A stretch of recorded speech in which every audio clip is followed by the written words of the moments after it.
There is a specific kind of silence that you only find in the mountains, a heavy, velvet quiet that sits over the water right before the sun breaks the tree line. And that was exactly what I had paid $500,000 for.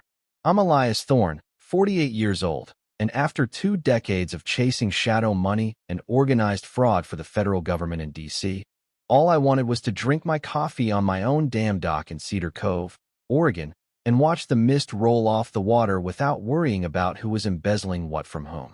My wife, Sarah, a retired school principal with the patience of a saint, had found this place, a 2-acre slice of heaven with 200 feet of shoreline, thinking it was the finish line to a life spent in the high-stress trenches of federal law enforcement. We were wrong. It was 7 a.m. on a Tuesday, the air crisp enough to bite your lungs, and I was just pushing my kayak into the glass-still water when the sound of aggressive heels clicking on my wooden dock shattered the peace like a gunshot. I didn't even have to turn around to know trouble had arrived, but when I did, I saw her, Karen Vance, the 50-something HOA president with a bob haircut sharp enough to cut steak and a tracksuit that cost more than my first car, storming down from her glass and steel fortress on the hill like she was descending from Olympus to punish a mortal.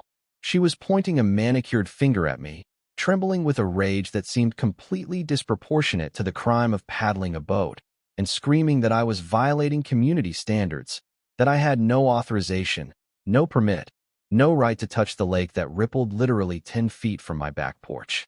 You are looking at $500 in fines for every single day you access this water without a board-approved variance, she spat, whipping out her phone to take photos of me like I was a criminal fleeing a bank robbery, talking over me when I tried to explain that I owned the land, that my deed included riparian rights, and that I had read every single page of the Cedar Cove covenants before closing.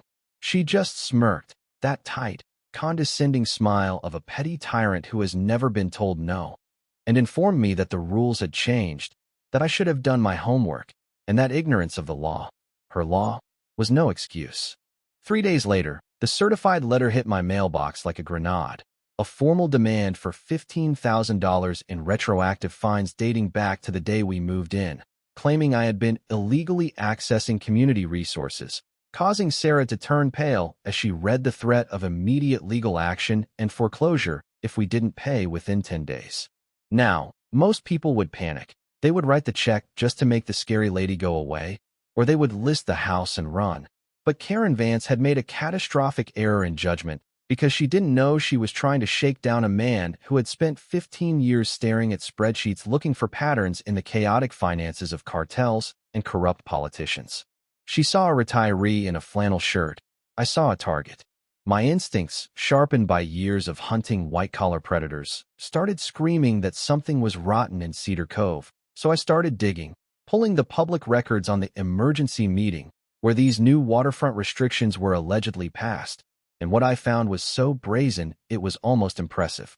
The meeting had taken place on Christmas Eve, a date chosen specifically because no one would be paying attention, and according to the minutes, the sweeping changes that stripped 800 homeowners of their property rights were voted on by exactly 4 people, Karen and her 3 hand-picked cronies, which, under Oregon state law requiring a 67% supermajority for covenant amendments, meant the whole thing was as legal as a $3 bill. I started walking the neighborhood, knocking on doors, trying to gauge the temperature of the community, and I ended up in the kitchen of Martha Higgins, a 73-year-old widow who had lived in the cove since it was just dirt roads and fishing cabins. Over a cup of black coffee, Martha laid out the history of the neighborhood with tears in her eyes, telling me how Karen had systematically taken over, bullying the old board members into resigning, installing her friends, and then weaponizing the HOA against anyone who didn't fit her aesthetic of modern luxury. Martha told me that Karen's husband ran a property management firm called Vance Management Solutions, and ever since they took power, the dues had doubled, yet the roads were full of potholes and the community center was falling apart. The pattern was familiar, sickeningly so, echoing the predatory schemes I'd seen a dozen times in my career, the isolation of victims, the fabrication of authority, the financial bleeding of people who were too old or too scared to fight back. I decided to test the waters, filing a formal request for the HOA's financial records, a move that is the suburban equivalent of declaring war. Karen's response was swift and nuclear. Within 48 hours, she posted a manifesto on the community Facebook page about toxic newcomers destroying property values. And suddenly, my neighbors, the people who had waved to me a week ago, were looking at the ground when I walked by. Then the retaliation fines started rolling out to anyone who had been seen talking to me. Martha got hit for having unauthorized garden ornaments that had been in her yard since 1990. Bob Miller down the street got fined for parking his work truck in his own driveway. And Lucia Rodriguez, a single mom, got a violation notice for her grass being a quarter-inch too tall. It was a clear message: stay away from Elias Thorne, or I will destroy you. But the thing about bullies like Karen Vance is that they mistake silence for submission, and they never realize that when you back a trained investigator into a corner, you aren't trapping him, you're just giving him a reason to take the safety off. Sarah, seeing the writing on the wall, organized a wine and wine night at our place, a covert resistance meeting disguised as a social gathering, where 15 terrified neighbors showed up clutching their violation notices. Martha brought the smoking gun, a box of old financial records she had saved because she never trusted Karen, and as I spread those papers out on my dining room table, the picture became crystal clear. Karen's family hadn't paid a dime in HOA dues for 3 years, a sum totaling nearly $50,000, while at the same time, she was aggressively fining people on fixed incomes for imaginary infractions. But that wasn't the worst of it. There were transfers, massive, round-number transfers going from the HOA reserve fund into an account for Vance Management Solutions for consulting fees and emergency landscaping that nobody remembered happening. This wasn't just a power trip anymore. This was a 6-figure embezzlement scheme, and Karen was using the fines to plug the holes in the budget before anyone noticed the ship was sinking. We were sitting there, the air thick with the realization that our homes were being held hostage by a criminal enterprise, when Bob Miller asked the question hanging in the room: how do we stop her? I looked at the terrified faces of my neighbors, good people who just wanted to live their lives, and I told them the truth, that we document everything, that we build a case so watertight she drowns in it, and that we prepare for things to get much, much worse before they get better. I knew Karen was desperate, and desperate people make dangerous mistakes. But even I wasn't prepared for the morning Officer Daniels pulled into my driveway with his lights flashing. I was standing by the water, staring at the sunrise and mentally cataloging the statutes Karen had violated, when the crunch of gravel announced the arrival of the county sheriff's deputy. Officer Daniels looked like a man who had drawn the short straw, stepping out of his cruiser with a weary sigh and asking me to step away from the kayak, informing me that a criminal complaint had been sworn out against me for trespassing on private property, my own property. I could see Karen standing on her balcony up the hill, arms crossed over her chest, watching the scene play out with the cold, reptilian satisfaction of a predator watching a trap spring, savoring the moment she had orchestrated to humiliate the man who dared to question her reign. As the handcuffs clicked around my wrists, a sound I was used to hearing from the other side of the equation, Sarah gasped from the porch, her hands flying to her mouth, while neighbors peeked through their blinds, witnessing the supposed criminal being hauled away. "This is a civil matter, and you know it," I told Officer Daniels quietly as he guided me into the back of the cruiser, but he just shook his head and said, "She showed me a court order, sir, I have to bring you in," which told me Karen had forged a judge's signature, a felony that carried more prison time than the embezzlement itself. Spending 4 hours in a holding cell gave me plenty of time to think, and by the time I was released on my own recognizance, the anger that had been simmering in my gut had cooled into a hard, diamond-sharp resolve. I made a phone call to attorney Jessica Daniels, no relation to the deputy, but a shark of a property rights lawyer in Portland who ate HOAs for breakfast, and by the time I got home, we had already drafted subpoenas for every single scrap of paper Karen Vance and the Cedar Cove Community Association had ever generated. The discovery phase was a bloodbath. Karen tried to stonewall, claiming executive privilege, claiming lost files, claiming the dog ate the hard drives. But federal subpoenas don't work like that, and soon we uncovered the rot at the core of the apple. The HOA was technically insolvent, carrying $340,000 in hidden debt, while Karen had been draining the reserve accounts to pay off her own personal bankruptcies and fund a lifestyle that was crumbling around her. The special assessment of $2,000 per household she was trying to push through wasn't for legal defense. It was to cover the missing money before the annual audit, a Ponzi scheme built on manicured lawns and fear. Karen sensed the walls closing in, and that's when the war turned physical. I walked out one morning to find my kayak slashed to ribbons, yellow foam bleeding out onto the dock, a clear message that the next time it wouldn't be plastic getting cut. Then came the private security, legitimate thugs hired by Vance Management Solutions to patrol the neighborhood, shining spotlights into windows at 2 a.m., following Martha Higgins to the grocery store, and parking ominously in front of Sarah's school. They cut Martha's water 3 times in a week, claiming infrastructure repairs, leaving a 73-year-old woman to haul buckets from her neighbor's hose just to flush her toilet. But Karen had made the classic mistake of the amateur criminal. She didn't know who she was dancing with.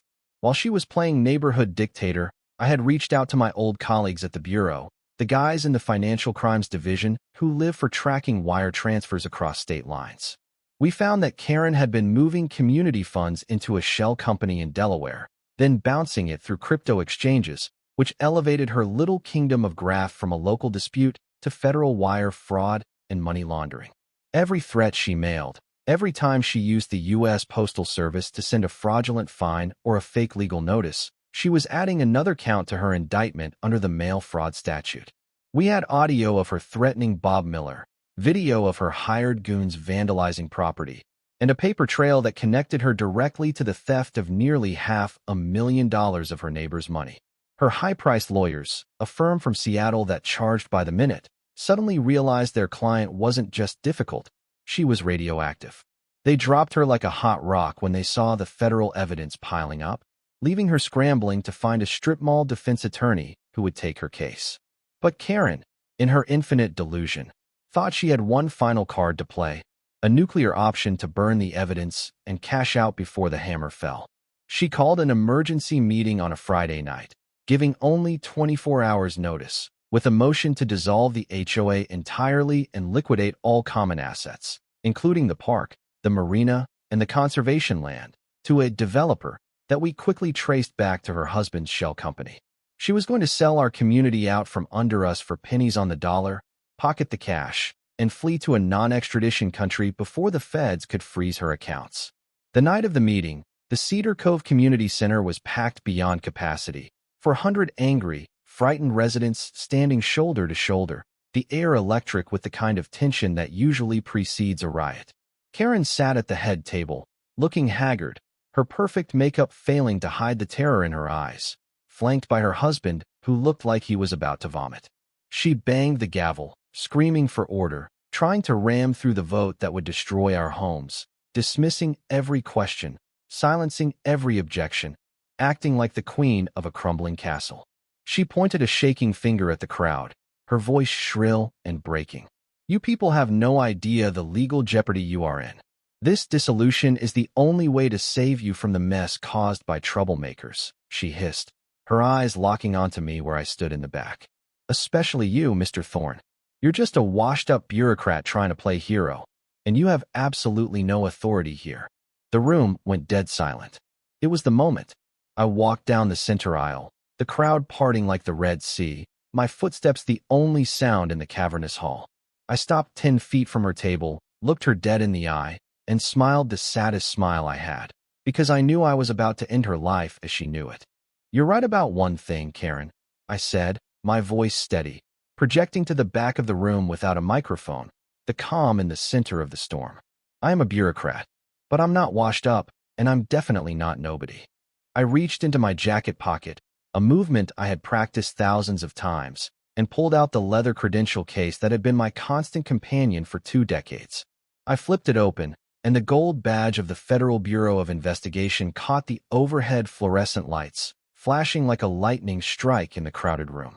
"Special Agent Elias Thorne, Financial Crimes Division," I announced, the words hanging in the air like a guillotine blade.